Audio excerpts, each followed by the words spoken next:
Hello everyone, welcome back to my channel. আমার আরও একটি নতুন ব্লগে তোমাদের সকলকে স্বাগত জানাই। মাম্পিস লাইফস্টাইল এই চ্যানেলটিকে তোমরা সাবস্ক্রাইব করে রাখতে পারো যদি আমার ভিডিওগুলি তোমাদের ভালো লাগে। আমি নিত্যদিনের কাজকর্ম, আমার ডেলি রুটিন, ডেলি ব্লগের মাধ্যমে শেয়ার করি তোমাদের সাথে।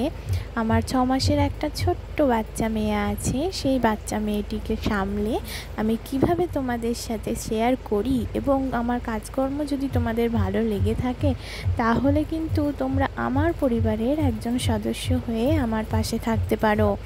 আমার পাশে থেকে আমার ভিডিওগুলো নিত্যদিন দেখে তাহলে তোমরা কিন্তু আমাকে মোটিভেশন করতে পারো। একা হাতে একটা ছোট্ট বাচ্চা সামলে সংসারের কাজকর্ম করা কতটা কষ্ট সেটা একজন নতুন মাই জানে, তাই না? তাই বলছি, আমার ছোট্ট চ্যানেলের পাশে থেকেও ভালোবাসা দিও। ভালোবাসা পেলে আমিও এগিয়ে যাওয়ার সাহস পাবো। তা যাই হোক, অনেক কথাই বলে ফেললাম। আজকে দেখো, সকাল থেকে আমি এখন মায়ের বাড়িতেই আছি, সেই জন্য অত তাড়াহুড়ো নেই কোনো কাজকর্মের। সকালে স্নান করে তারপরে সোনুকে তার বাবার কাছে দিয়ে মায়ের একটু সাহায্য যাতে হয়ে যায় সেই জন্য ঠাকুর পুজোটা আমি দিয়ে নিচ্ছি। ঠাকুর পুজো কিন্তু আমি মায়ের বাড়িতে এলে আমি বেশিরভাগ দিন দিয়ে থাকি। তাই আজকেও মন হলো, ছোটো থেকে তো এখানেই বড় হয়েছি, এখানেই মানুষ হয়েছি, এখানেই তোমার 22টা বছর কাটিয়ে গেছি, সেই জন্য মায়া ত্যাগ করা কিন্তু খুবই কঠিন, তাই না? মেয়েরা বাপের বাড়ির মায়া কী করে ত্যাগ করবে বলো? সারা জীবন ধরে যদি কেউ বলে ভোলার চেষ্টা করো, সেই ভোলা কিন্তু অসম্ভব হয়ে ওঠে। মায়ের বাড়ির স্মৃতি, মায়ের বাড়ি যেখানে জন্ম হওয়া, বড় হওয়া, স্কুল কলেজ সব কিছু যেখানে, সেখানে কি সেই স্মৃতি কি খুব সহজেই ভোলা যায় বলো তো বন্ধুরা? আমি জানি প্রত্যেকটা মেয়ের মনই কিন্তু একই রকম।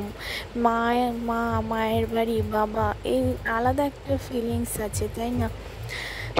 তো সেই জন্য মায়ের বাড়িতে এসে কিন্তু মেয়েরা মায়ের সাহায্য যতটুকুনি করতে পারে ততটুকুনি করতে চায়, বসে থাকে না, খেয়ে বসে থাকে না। তা যাই হোক, এ দেখো আমার পুজো দেওয়া কমপ্লিট হয়ে গেছে। আমাদের কিন্তু ঘরেই বাড়িতেই গাছ আছে, সেই জন্য অনেক ফুল হয় সকালবেলায়। সেই ফুলগুলো দিয়েই পুজোটা কমপ্লিট করে নিলাম। তারপরে ওইদিকে পুজো কমপ্লিট করেই আমি কিন্তু সোনুর জন্য খাবার তৈরি করতে বসিয়ে দিয়েছি। ওকে তো এখন সলিড ফুড খাওয়ানো স্টার্ট করে দিয়েছি। ওকে এখন আপেল সেদ্ধটা খাওয়াবো বলে বসিয়েছি। ও এখন বাবার সাথে খেলা করছে। ওর বাবার সাথে খেলা করতে করতে আমার আপেল সেদ্ধ হয়ে যাবে। তারপরে ওদিকে মা আবার দেখো জামাই এসছে, সেই জন্য ঘুগনি করবে। প্রেসার কুকারে ঘুগনি, আলু সব সেদ্ধ হয়ে গেছে, শুধু মশলা করে কষিয়ে জল দিলেই হবে। তা যাই হোক, ও দেখো আমি আপেল সেদ্ধটা সোনুকে খাওয়ানোর পরে মাকে বললাম, মা তুমি ঘুগনিটা চাপিয়ে দাও, তারপরে আমি মুড়ি টুড়ি বেড়ে রেডি করব। যাই হোক, ওদিকে মুড়ি খাওয়ার আগে কিন্তু এই সোনুকে আপেল সেদ্ধটা খাইয়ে ওকে একটু নিয়ে ঘোরাঘুরি করছিলাম। তারপরে মা বলল, বেশ অনেক দেরি হয়ে গেছে, মুড়িটা খেয়ে নে এবার। তা ঠাকুমা কী করছে বলো তো? ওটা ঠাকুমার তো দাঁত নেই, ঠাকুমা সেই জন্য শশাটাকে ঘষছে। উনি ঘষে খাবেন ঠাকুমা। আর সোনুকে একটা শশা দিয়ে দিয়েছি, ও খাবে, ওর শশার বীজগুলো খাবে।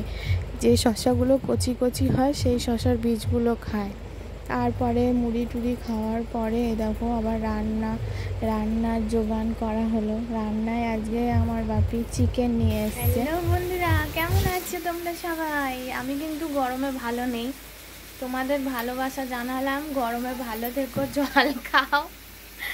আমার মায়েরও গরম প্রচণ্ড লাগছে, কিন্তু কি করবে, জামাই এসছে, রান্না করতে হবে তো, বলো মা? ওই দেখো আজকে কিন্তু মাংস হবে। আজ এই যে মাংসর ঢাকা দেওয়া আছে।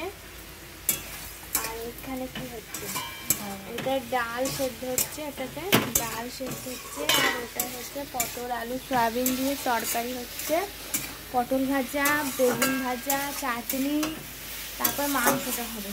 কেননা ঠাকুমা মাংস খায় না, আর ঠাকুমার জন্য মাংসগুলো ঠেকানো হবে না, ওগুলো রান্না হওয়ার পরে মাংস হবে।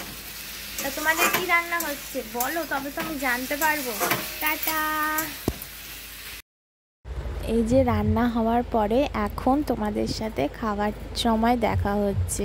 পটল আলু সয়াবিনের তরকারিটা যা হয়েছিল, সেই হয়েছিল, সেই খুব সুন্দর স্বাদ হয়েছিল।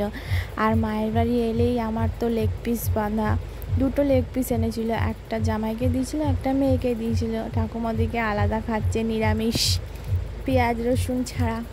তা যাই হোক, এই যে আমরা খেতে থাকি, তোমরা আমার চ্যানেলটিকে সাবস্ক্রাইব করে ফেলো।